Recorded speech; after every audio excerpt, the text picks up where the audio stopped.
Es un privilegio estar delante de ustedes. Pero como ustedes son la prensa, a ustedes les toca hablar. Yo los escucho. Pues, ¿cómo recibe usted el Premio Cine Europa?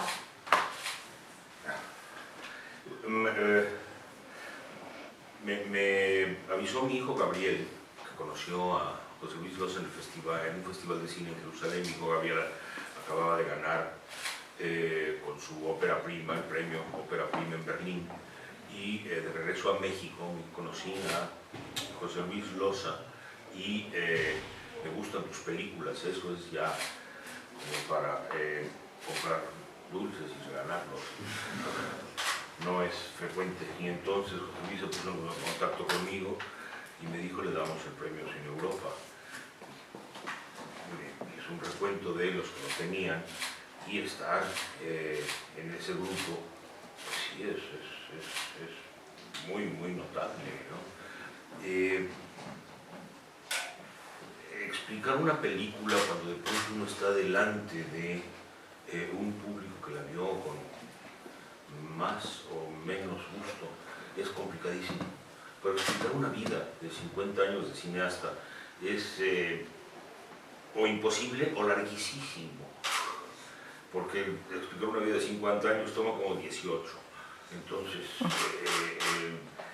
no sé por dónde comenzar, no sé realmente si a estas alturas de mi vida el privilegio de que te reconozcan es merecido o no. Cumplo 72 años en diciembre, entonces ya a mi edad, hacerme esta reflexión de lo merezco o no, se vuelve vana y fatua. Por supuesto que lo merezco. Son muchos años, y aunque sea un ancianito, pues eso caminas, siempre tiene ahora usted. Bueno, acaba de decir que hacer balance de 50 años de cine es muy difícil, pero yo quisiera que lo intentase. ¿Cómo, viéndolo desde la perspectiva de ahora, cómo definiría su cine? Muchos dicen que es un cine pesimista y bastante sombrío. ¿Usted lo ve igual? Yo sí, sin duda. No soy ajeno a lo que perpetro.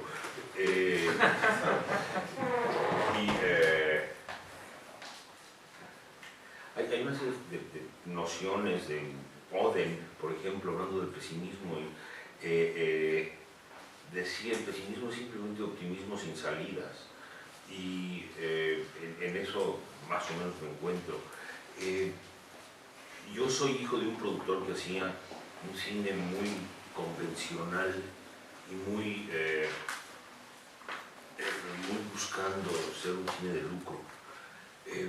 Pronto en mi vida, gracias a que iba con mis papás al cine, una tarde a los 15 años más o menos me llevaron a ver una película de un amigo de mi papá, que disparaban juntos pistolas, se llama Luis Buñuel, que era nazarín, y ahí me di cuenta de que había opciones alternativas, que había otra manera de hacer cosas.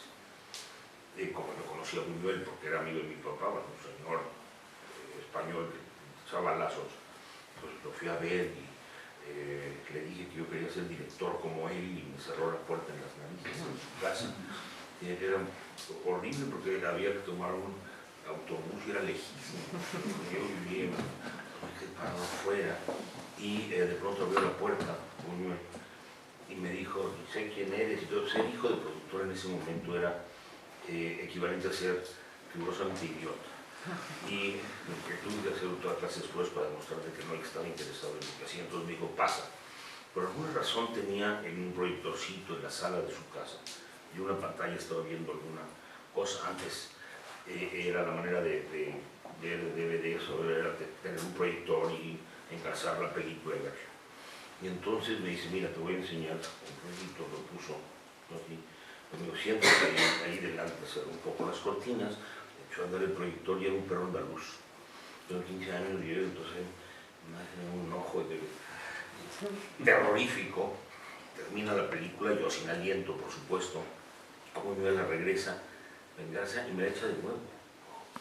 Entonces, ese fue mi primer aprendizaje.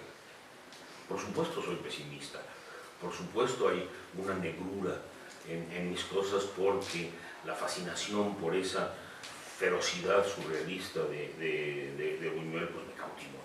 Años después le pedí permiso de asistir al rodaje, no asistirlo, que es lo que cuenta la leyenda, que yo era su asistente, no, nada más de estar presente en el rodaje, como estuve presente en el rodaje de muchísimas otras películas. No había escuela de cine, se aprendía leyendo o viendo las películas, y en mi caso, hijo de productor, tenía el privilegio de visitar los rodajes y ahí preguntar.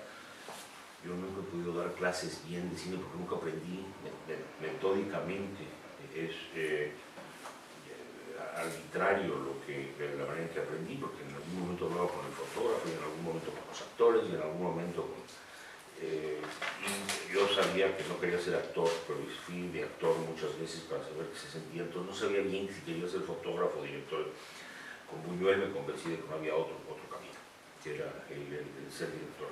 Estuve presente en el rodaje, casi todo, ni siquiera todo completo, el rodaje de El Ángel Exterminador, es una de las mayores películas, no solo en español, sino de las mayores películas de la mitad del siglo, de la segunda mitad del siglo XX, y fue para mí un enorme privilegio. Me fui acercando a Buñuel y fue generoso conmigo. No éramos amigos, yo tenía 18 años, él 62, entonces había una diferencia de edades enorme, pero me permitió ir a su casa. Lentamente me tomó un cierto cariño, y para mí era muy notable. Nunca supe muy bien porque tuve ese cariño, hasta que muchos años después me pareció que la explicación razonable es que las maestras los hijos debían ser idiotas, y yo había demostrado que no tanto, y entonces es una pena de pronto darte cuenta de que eres hijo del portento y que daste el talento de tu mamá, y eso es lo que les pasó, que es agónico. Ahí empecé a hacer películas, muchas dificultades, porque lo más extraño de todo es cuando yo llegué con mi papá y le dije quiero ser director de cine. En ese momento me metió a la Facultad de Derecho y me dijo tienes que ser gente decente, no puedes andar. Yo había vivido toda mi vida en eso, y mi papá se desgarró las vestiduras, fue horroroso. Entonces la primera película que hice era rural, muy seria, y de pronto mi papá dijo no, va a ser una película de vaqueros porque es lo único que vende en este momento en México. Había la opción del spaghetti western con enchiladas, y eso era lo único que salía adelante. Entonces así empecé, muy enojado, haciendo mi primera película que no era la que yo quería hacer, y por supuesto que a partir de eso sí hay una fascinación por lo terrible, lo oscuro, y por los sobrevivientes. Yo vivo en una ciudad de sobrevivientes, cada vez más sobrevivientes, cada vez más agónicos. Entonces cuento lo que veo. Alguna vez a Botero, el pintor colombiano, le preguntaron, oiga, ¿y por qué pinta usted a puros gordos? Botero volteó sorprendido y dijo que no son así. Y entonces yo veo lo que me toca, lo que me corresponde en mi país, y es duro, y pues algo de eso.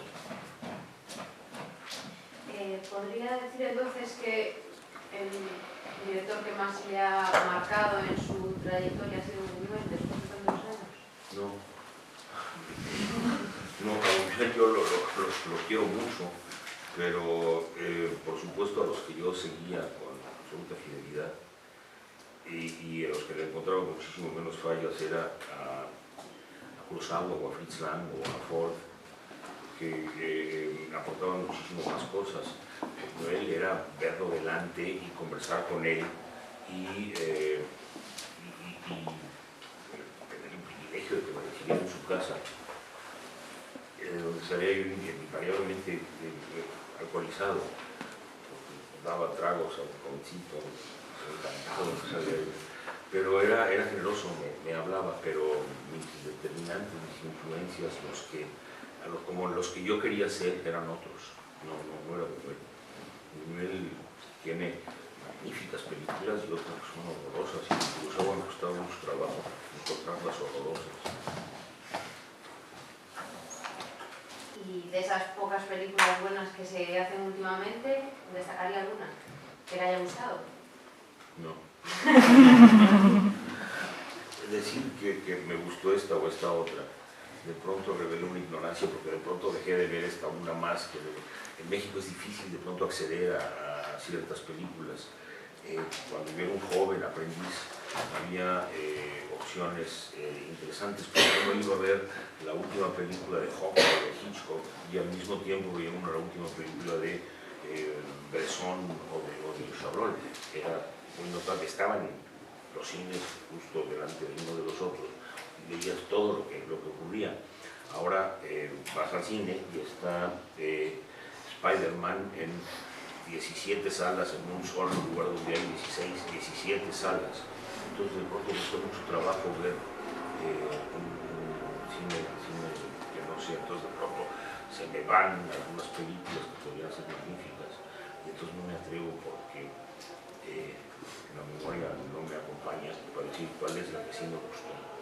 Puedo decir que Béla Tarr es uno de los directores que he seguido y hasta que terminó de hacer cine con El caballo de Turín, y veo con entusiasmo las películas de Stephen Frears o de Mike Leigh cada vez que están, que de pronto me gusta mucho Paskalievich y que Kim Ki-duk también de pronto me llena los ojos de cosas. Entonces sí se puede seguir, hay unos cuantos que son muy buenos, pero no me acuerdo de todo. Yo quería que nos valorara un poco el trabajo de compatriotas que hacen películas como Spiderman, que tienen todas las horas del mundo multiplicadas por 100, como Iñárritu o Alfonso Cuarón. Bueno, Alfonso Cuarón y Iñárritu, gente de Guillermo el Toro, los Three Amigos, son personas de un indiscutible talento, no cabe la menor duda. Y que hayan decidido irse a Hollywood, pues es riesgosísimo porque se van muchísimos, pero no lo logran. Que ellos lo hayan logrado y que hayan logrado la estatura que tienen, pues es asombroso, sin duda, es muy sorprendente. Pero que hagan películas mexicanas, pues no, es de pronto como decir Rosemary's Baby es una gran película polaca. Resulta que es polaco el que la dirige. En este caso, Iñárritu es mexicano, o Cuarón son mexicanos. No son mexicanas las películas, no hay películas mexicanas con Sandra Bullock. Y con esos efectos no hay, pues son precisamente cine filmado en Estados Unidos, pensado con parámetros que no son necesariamente mexicanos. Por supuesto que no se les quita lo mexicano y lo notas en muchas cosas. El talento es perceptible, sin duda, pero no es cine mexicano. Hay otro cine mexicano que es el que hace Amante Escalante, es el que hace Reinadas, que es el que hacen un grupo breve de cineastas nuevos, no necesariamente jóvenes, pero que le han dado vuelta al cine. Ya no hay, como cuando yo empecé, la noción de una industria cinematográfica. Una industria requiere, en economía elemental, que haya oferta y demanda. Entonces, en este caso hay oferta pero no hay demanda, entonces se descompensa todo, pero hay obra. Entonces hay 4 o 5 o 3 que realmente están haciendo una obra notable en México y que son los que en adelante llevarán el estandarte, pero no dentro de lo que a mí me tocó, que era la industria del cine mexicano. Una carrera como la mía de 50 años va a ser de ahora en adelante dificilísima de repetir por las circunstancias.